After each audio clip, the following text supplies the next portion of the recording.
MSW Media.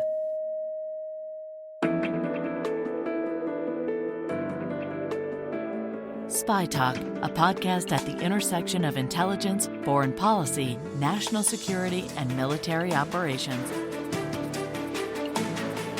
Hi there, I'm Jeff Stein, and this is SpyTalk.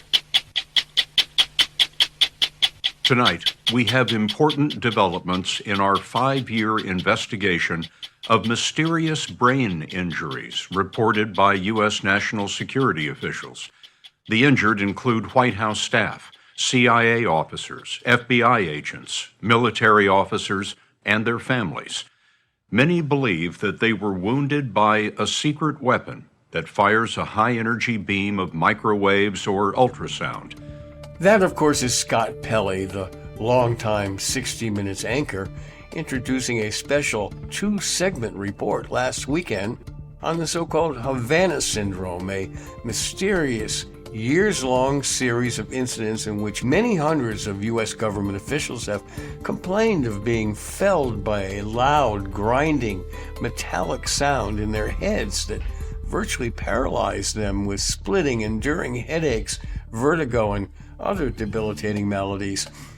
Over at our online SpyTalk newsletter and website, we previewed the 60 Minutes report with our own independent reporting, updating our story after the show aired.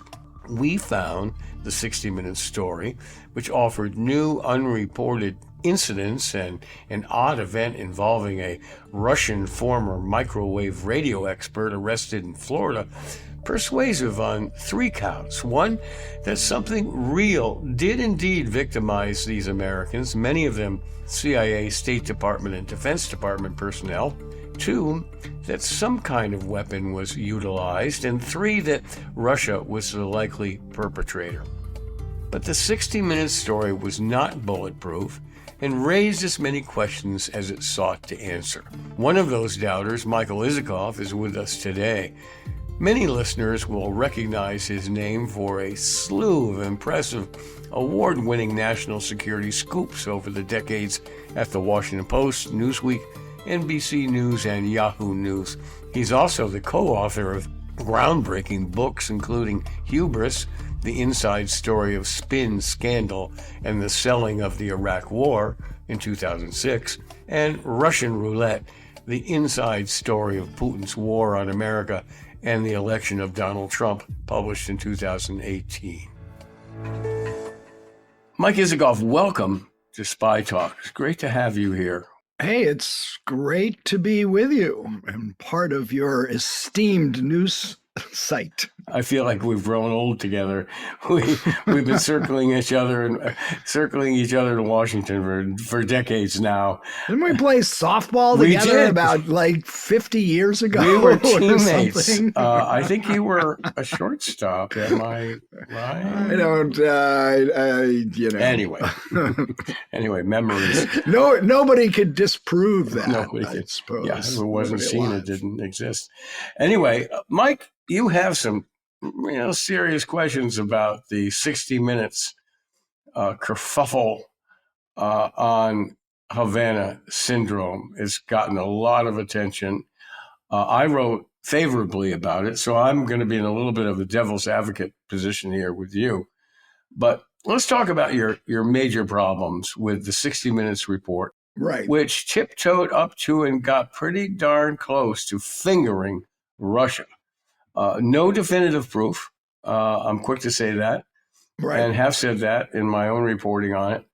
But it just added a lot more circumstantial weight to the case against Russia for using some kind of weapon against American officials. But go on.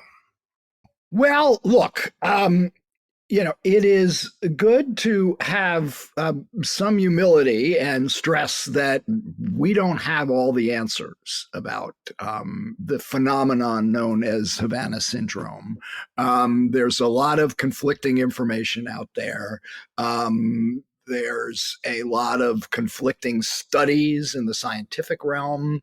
But there are some firm conclusions, and let's be clear. I did a a podcast series on this a couple of years ago and concluded that the most likely, nobody questions that many, well over 100 U.S. diplomats and intelligence officers have experienced strange and debilitating symptoms. And, there's no reason to doubt what they say about what they have experienced. And, there is clearly medical issues here that have not been resolved. To say the least. Very firm conclusion of the U.S. intelligence community, based on a rather extensive investigation by a unit of the CIA called the Global Health Incident Cell, concluded and this was released over a year ago, that it is very unlikely that a foreign adversary is behind any of these attacks. And I stress that. They looked at this cell, and I had a briefing with members of this cell like 2 years ago as they were wrapping up their investigation. And this was no paper study. They went into the field, they examined scores of these incidents, they got all the intel, they went into the buildings where it was supposedly took place, they, knocked down floorboards, windows, examined everything, looked at the background of all these people.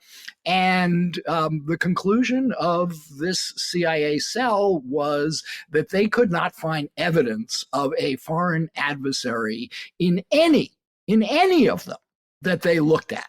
And this was 7 U.S. intelligence agencies examined this, and 5 of them concluded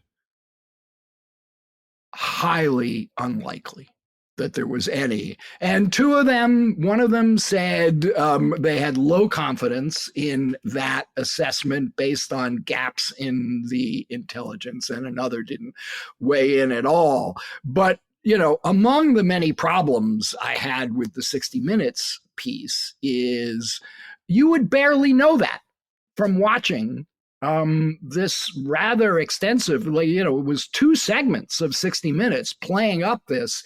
And, when it takes you sort of 2/3 of the way through it and well into the second segment before they even hint at the fact or have one sentence saying, well, yeah, the U.S. intelligence community investigated this and they couldn't find any evidence for what we're now telling you. Right. The totality of what they said was the Office of DNI said last year it's very unlikely a foreign adversary is responsible. But the DNA also acknowledged that some intelligence agencies had only low or moderate confidence. Well, it would have been a little more accurate to say, first of all, most intelligence agencies concluded very unlikely. So that was the one tip off right off the way. Are they going to deal with the fact that what they are saying is being disputed by responsible officials in the U.S. government? Doesn't mean responsible officials in the U.S. government are always right. Jeff, you and I know that. They can often be wrong, but it is at least worth hearing what they had to say. And nobody from the CIA or the intelligence community was interviewed in this piece to explain what they did and how they reached the conclusion that they did. Okay. Now, so that's number one. Let me break it down. Okay. Where your objection. Let's take them a little bit one at a time, and I want to get. But I got many more. I know. But I start off with. So I thought I would just help break it down a little bit, and I want to return to this idea of avoiding or not or saying flatly that there's no foreign responsibility for this. But for the moment, let's break it down into at least a couple of the issues. One is the technical capability of inflicting these injuries. You and I, in our side conversations, we've talked about the difficulty of deploying a weapon that would be technically capable of inflicting this kind of issue, this kind of malady upon its targets. And the other one is the practical impossibility of hauling such a weapon around, let's say Lafayette Square, apart from the White House, where a couple, according to reporting, a couple of the incidents took place right on the White House campus. One of them was repeated in that 60 Minutes piece, and it was been dismissed by U.S. government officials who looked at it as ludicrous. Baloney. But we can, and I can explain why in a moment. Let's talk about the technical capability. What are the problems? We have a power issue for one, and a projection issue. Talk about that. Yeah. Well, where's the weapon? What is it? Where does it look like? How big is it? How does it get, all over the world? I mean, nobody's ever seen this weapon. Nobody ever knows. We have no intelligence reporting about what it looks like, how it works, how it's deployed. I got all excited at first when I saw the preview for the 60 Minutes piece, because it starts out with that car chase in Florida where a Russian spy is evading the cops, and then they finally catch the Russian spy who apparently had all this technical background for Russian military intelligence. I thought, we're going to find the weapon in the car. But no, we didn't find the weapon in the car. So we're still basing all this on a weapon that may or may not exist, but nobody has ever seen. So that's I think a huge problem. Now, there has been some reporting that it would require a rather refrigerator size weapon to do the damage that has been suggested here. Well, maybe that's not the case. A power source, yeah. Or some power source. A weapon of a microwave type weapon or a sound emitting kind of weapon would require a huge power source. Right. Now, I have to say, I interviewed Dr. Mark Giordano at Georgetown, and who, is one of the leading scientists in the area of electromagnetics and the ethics of developing these kinds of weapons and so on. And he told me that the problem of the size of the battery had been largely solved, that 4 or 5 years ago, you couldn't have done this, but which raises another question of incidents reported going back years and years before Havana. Has he built such a weapon? No, but has he seen such a weapon? Has he seen a picture of such a weapon? Again, playing devil's advocate again. I tracked down a whole bunch of patent applications and patent grants by DoD to develop microwave and sound, ultrasound weapons. And so, and Giordano told me, and he has a security clearance himself, he said a lot of this work is being done. It's classified work now. But you can see scores and scores upon patents given to inventors and companies to develop just this kind of weapon. Well, I mean, look, if somebody's got a patent for it, presumably they would have done something with the patent, built it. I mean, let's see it. We have not to date. And, when he says he's got a security clearance, I'm sure he does, and that there's classified. The CIA, the Global Health Incident Cell, would have had full access to all the classified intelligence on this, and yet they reached the conclusion they did. But on the science, and this is actually one of the more serious problems I have with the 60 Minutes piece, because it starts out, the very first sentence that Scott Pelley says in this: "Tonight, we have important developments in our 5-year investigation of mysterious brain injuries reported by U.S. national security officials." Mm-hmm. Well, a little inconvenient, but a week and a half before this piece ran, the National Institutes of Health released a extensive study of more than 80 people who had experienced Havana syndrome symptoms and compared that to a control group. And then there was a secondary study with a smaller amount, I think it was 60. And its conclusion was that there was no evidence of brain injuries whatsoever that they could detect. So you have now, look, granted, scientists are going to debate just as journalists debate, lawyers debate, politicians debate. There could be differing views, but you would barely know that such a study, which debunks the very first sentence of Scott Pelley's piece, existed until you get 2/3 of the way through the entire piece, way down into the second segment, and they tell you this month the National Institutes of Health reported results of brain scans. NIH said there's no evidence of physical damage, but the medical science of so-called anonymous health incidents remains vigorously debated. Well, okay, but you have an authoritative study by a premier government agency that just released a report.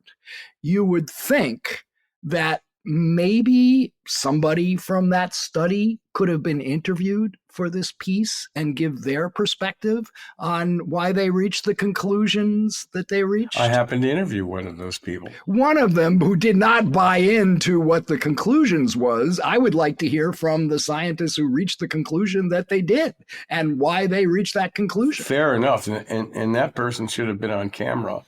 But of course, right. Television, compact reporting, a lot of stuff gets dropped on the editing floor. I'll just quote back to you what Dr. James Giordano, I said Mark earlier. I think he was a hockey player. Dr. James Giordano, who's the chief of neuroethics studies program at Georgetown, was a consultant on these studies. He said that advances in technologies, and this is what I reported last week, advances in technology allow a pulsed microwave or ultrasound beam to disrupt brain functions without leaving evidence of an intrusion. And he gave an example of the bends. He said, in other words, they induce functional disruptions, not necessarily structural ones, he told me in a phone interview. It's like what happens with decompression sickness, known as the bends. It disrupts without a trace. Not much different from a forensic point of view than a passing stomach ache. In other words, you have an illness and it disappears without leaving a trace. He says, to go on, this gets a little bit more technical, you may get micronecrosis, where small areas of the tissue die after a pulsed microwave or ultrasound attack. It says, but that's not going to necessarily be evident, in other words, show up in an MRI or more advanced imaging tests. Maybe possible. I don't intend to be definitive here because, obviously this is an ongoing issue and, new evidence could come in and, we could talk about some of the new evidence that 60 Minutes presented, but I do think that, to be fair and dispassionate about this, you've got to report that this is a vigorously disputed issue. For sure. And that when authoritative government agencies say they've just done a study and they don't find this, you have to take it seriously. I'm sorry. Yeah, you have to take that seriously. And, look, I mean, in the 60 Minutes piece, they start out, they say right off the bat, brain injuries, and they bring in David Relman, respectable Stanford scientist who did a 2022 report, which concluded that microwave directed energy could explain the symptoms.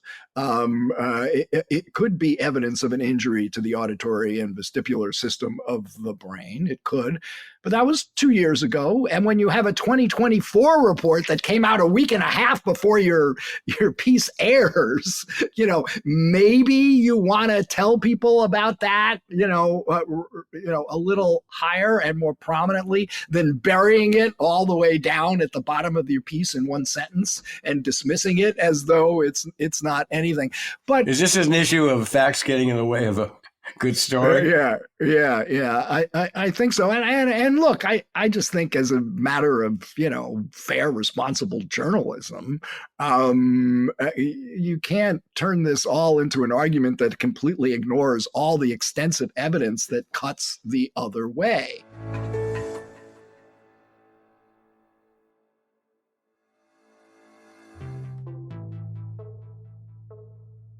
Now, let's talk about the few examples that they did cite to suggest. And oh, by the way, one thing they say to sort of bolster their case that the Russians are zapping American diplomats and the intelligence officers all over the world is that of the cases they're talking about, the common connection is the officials all were working on matters related to Russia. Mark Zaid, prominent national security lawyer who has represents many of the victims of the very real symptoms that people have experienced, says that flat out.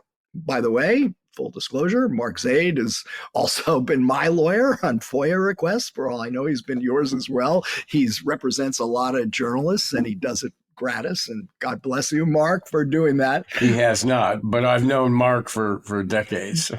but that's simply not true. Okay, because well over 100. When I did my podcast, one of the first people I interviewed was a woman at the U.S. Embassy in Havana.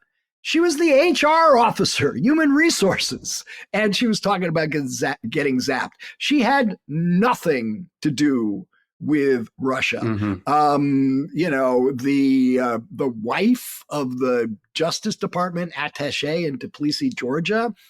Well, Georgia was once part of the Soviet Union. Okay, but the wife of the why? What? How is that? But here's one of the sort of the dog that didn't bark instances that got me. If the Russians had this super secret weapon that could cause these debilitating effects on their targets and cause them to get confused and lose balance and get slurred and have early onset of Alzheimer's, and they can't remember things and basically completely discombobulate them. Wouldn't you think they would want to use it where in places they care about the most? For instance, Ukraine. Like, we have had no reports about Ukrainian officials or U.S. officers during the current war getting zapped with microwave weapons. They made something of the fact that in the NATO summit last year in Lithuania, a senior Defense Department official experienced symptoms consistent with Havana syndrome. That official, the Pentagon has said, was actually not part of Secretary Austin's delegation team that went to the summit, but he was there. Okay. You know who else was there? Zelensky. He was in Vilnius and in public speaking to a crowd, and then he attended the summit and, presumably had his entourage with him. If you're the Russians and you want to attack somebody in Vilnius, Lithuania during the NATO summit, wouldn't you want to go after Zelensky, your arch nemesis, who you're waging a war with, rather than, some anonymous U.S. Defense Department official? I mean, none of this makes any sense.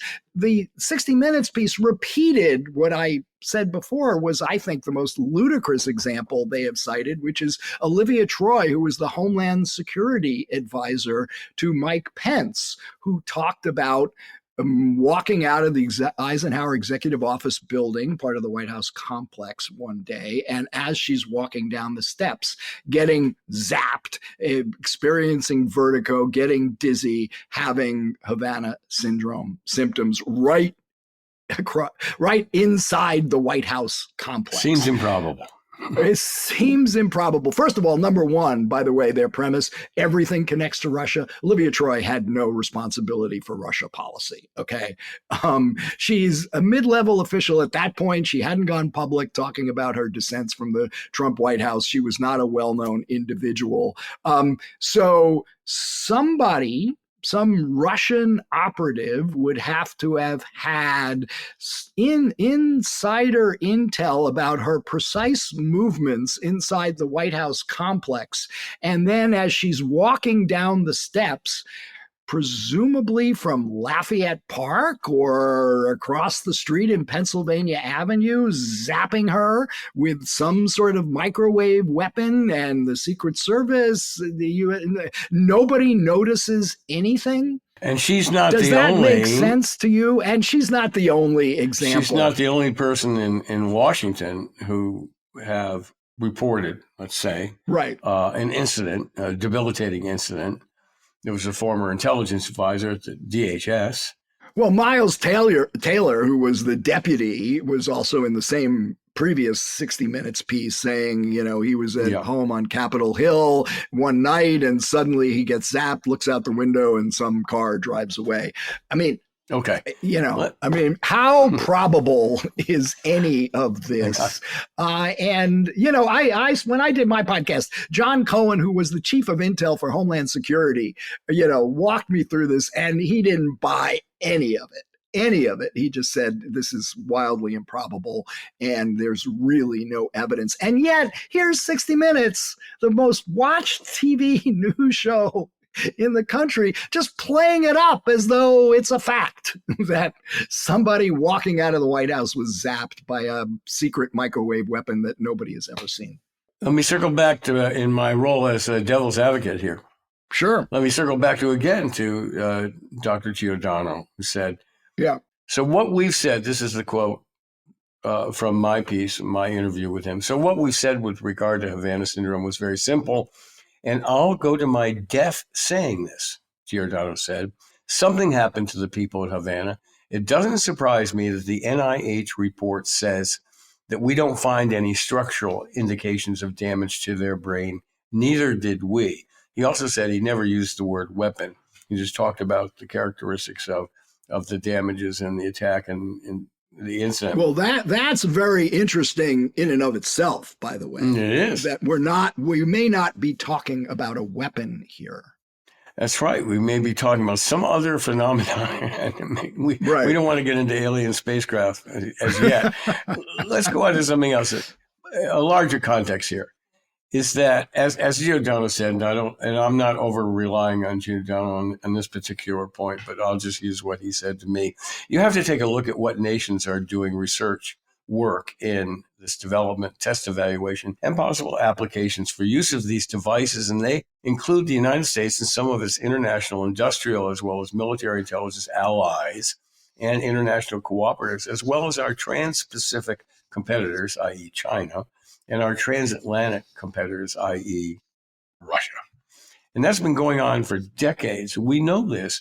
We also know that Russia started applying microwaves and crude, rough, overwhelming force at the Russian embassy, at the American embassy. The U.S. embassy in Moscow. This went on for years. Late 50s through the 60s and so on. Yeah. So in other words, Giordano says, if the big, and I'm using his quotes here because it's easier to sum up, if the big three, the U.S. and its allies, plus China and Russia, all possess ongoing research development, test evaluation, and prior, if not current, use programs in these technologies, the question then becomes, is it therefore possible that individuals in Cuba were exposed to this type of technology somehow, some way?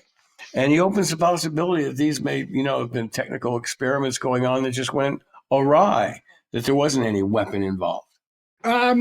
Look, we have to be open to all possibilities. I mean, I spent some time in Cuba when I was doing this podcast, and some people were struck at the embassy, the reopened U.S. embassy, which is pretty prominently positioned. Not far. You can walk to it from the Nacional, the Grand Hotel. It's right on the waterfront. Yeah, that grand boulevard. On the waterfront. So again, you have to come back to the question of how would this have worked? Where would the microwave beams have been coming from, wielded by who, under there's just the bottom line point is that when you look at those cases in Cuba and how they sort of metastasized after a few incidents started to get attention, and then were played up, guess by who, at the time, Marco Rubio and Robert Menendez, the two most anti-Cuban senators in Congress, who were, really wanted to blame all this on Russia and use it as an excuse for reversing Obama's policy, opening up relations to Cuba, which were completely reversed, in citing, when we pulled people out of the embassy that we had just reopened, was because of this. No. And yet, even today, I think I saw Zaid quoted saying, there's absolutely no evidence the Cubans had anything to do with this, right? Sure. That's Mark Zaid, the lawyer who represents the victims of all this. It seems like we're in the UFO quandary territory now. Yeah. We have all these incidents being reported over years. And, of course, the video that surfaced a couple of years ago with the Navy pilots and so on, with these, whatever they were, vehicles or phenomena that they were chasing and observing. And all the scientific reports said, bullshit, it can't happen. It defies physics. This cannot happen. Yeah. And that's an absolute parallel to where we are with Havana syndrome now. The science says it can't, except for, Dr. Giordano, who I quoted at length, says it can't happen. And yet we have all these incidents. Right. And just to be clear about this, Russian intelligence operations are highly sophisticated, highly effective, very often lethal, and, are a real thing. We've just had reports in the last week about the Russians bribing, members of EU Parliament in the Czech Republic, in Belgium, in Poland. We had the guy, the Russian defector who was just murdered in Spain. Once again, evidence most they don't hold certainly back. That the Russians, will engage in lethal assassinations forever against targets who they view as threats or traitors. So if anyone would develop this kind of weapon and use it against Americans, it would be the Russians. Right. But when you look at the people who have been affected by this, we're not talking about, Russian defectors or, Navalny or Nepsov or any of the Russians who are a real irritants to Vladimir Putin. We're talking about the HR director at the Havana embassy. And to be fair, CIA operations. And CIA people as well. For sure. No, certainly. But all I'm saying is that there's, what the CIA Global Health Incidence Cell concluded is they could find no connections, no common theme among all the cases that they developed. I must say, I find it a bit ironic to hear you using the CIA as your and the ODNI. That's not the Mike Isikoff I know. I said before, we don't believe the CIA in everything it says. And we have had, both of us, long history in challenging CIA conclusions, but usually conclusions that are fronting for political interests, right? Good point. And in here, I don't see the political interest that being served by the CIA saying what they're saying. We're going to leave it at that. But speaking of Russia, which you've been seeped in for some time. Yes, I have. And you've got a trip to Europe coming up? Poland. I'm going to be in Poland next week. Yeah. How come? Well, I was invited to speak at a forum about U.S. politics and its impact on the war in Ukraine, on the future of NATO, on European security, and all those. All the more wonderful things. All the more reason to be delighted that you're joining the SpyTalk family of contributing editors, and we're looking forward to your contributions over time. Mike, you're always incredibly well informed and fun to talk to, and this is no exception. So thanks for coming on the SpyTalk Anytime, podcast. Man. Anytime. Take care. Travel safe. Take care. Bye-bye. And that's it for this week's Spy Talk. Be sure to check out our complete podcast archive on Apple or wherever you get your podcasts. And if you haven't already, do check out the SpyTalk.co news site on Substack, where we offer a steady diet of scoops and original analyses on the intersection of intelligence, foreign policy, and military operations. Just Google Spy Talk and you'll quickly find your way there. This edition of the Spy Talk podcast was smoothly produced, as always, by Kanai and edited by Molly Hawkey for MSW Media. And that's it. See you around. I'm Jeff Stein. For more original reporting and insights like this, subscribe to SpyTalk.co on Substack and follow us on Twitter at @talk_spy.